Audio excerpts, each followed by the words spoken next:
The Valley of the Dawn seems a strange place to the uninitiated.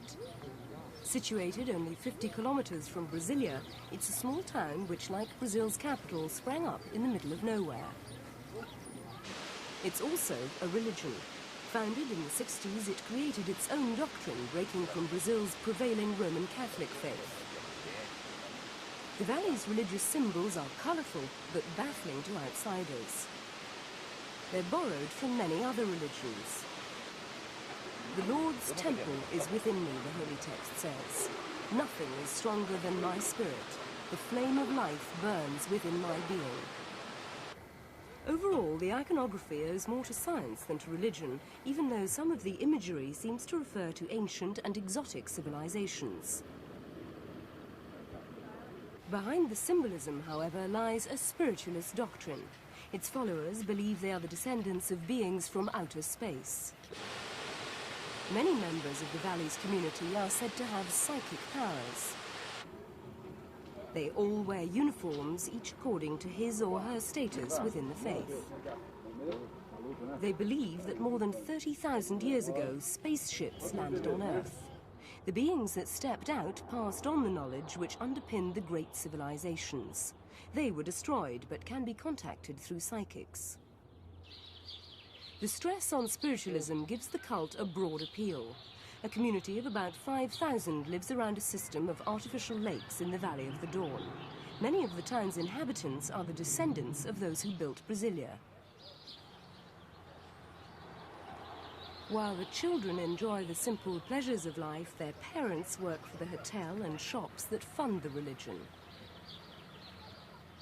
Most Valley residents live in rented homes, and a building program is underway to meet increasing demand for housing. The country's capital is only a 25-minute car ride away. Some residents of the Valley of the Dawn work in the city built by their ancestors. But since its construction, housing has been too expensive for all but the very rich to live in Brasília. It was built 30 years ago on the orders of President Juscelino Kubitschek. Because the area was largely uninhabited, some 40,000 laborers had to be shipped in. They became known as candangos, or new pioneers. They built the city in 3.5 years, but its ultra-modernist design did not allow for expansion. House prices rocketed, driving away the poor. Those who built Brasília could not afford to live in it. The valley's design is in sharp contrast to the architecture of the capital. No doubt the uniforms worn at all times are a main attraction. Today, the faith claims 70,000 followers living outside the valley, many in Brasília's other satellite towns. The founder of the faith was the late Neiva Chaves Zelaya, a new pioneer, and the first woman in Brazil to hold a truck driver's license. By the time Brasília was built, Aunt Neiva, as she became known, was said to have developed psychic powers which inspired her to move to the valley with her followers.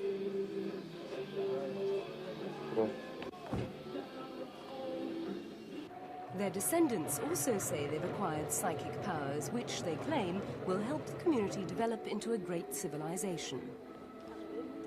According to local doctrine, a catastrophe will destroy most of the world before the end of the century. Brasília will then become a great center of civilization, the Rome of the third millennium.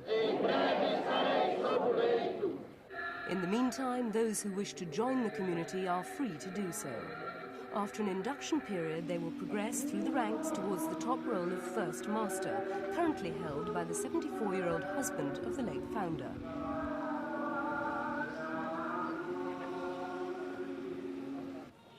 Rumor has it that many of the ideas behind the religion come from his love of science fiction novels, rather than from Aunt Neiva's spiritual revelations. However, the valley's faithful pray that her predictions may come true. They believe the day will come when they can return to Brasília, the capital that rejected them. A team of seamstresses works full-time to clothe members of the community. Every day they're busy making, altering, mending and updating uniforms for all ranks in the hierarchy. To the untrained eye, some of the costumes seem to come straight out of a futuristic fairy tale.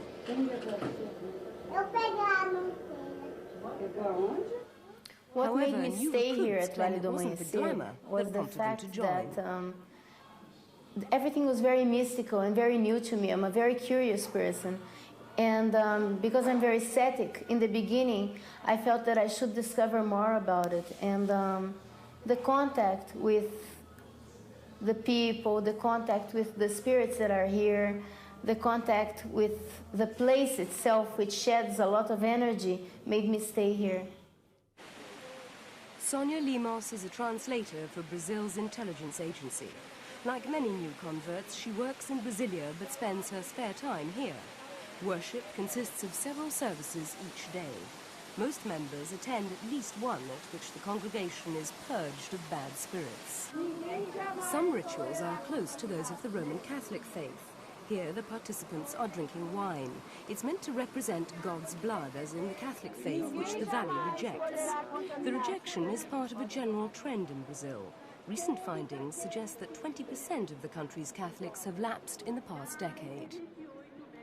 The main annual ceremony, held on May the 1st, attracts up to 50,000 people. But the event everyone is waiting for will take place on the 15th of November this year, which is also a national holiday. On that day, Aunt Neiva will have been dead for exactly 7 years, and this is when her followers expect her to return from a distant planet. Some say she will come back at sunrise to the community she founded here in the Valley of the Dawn.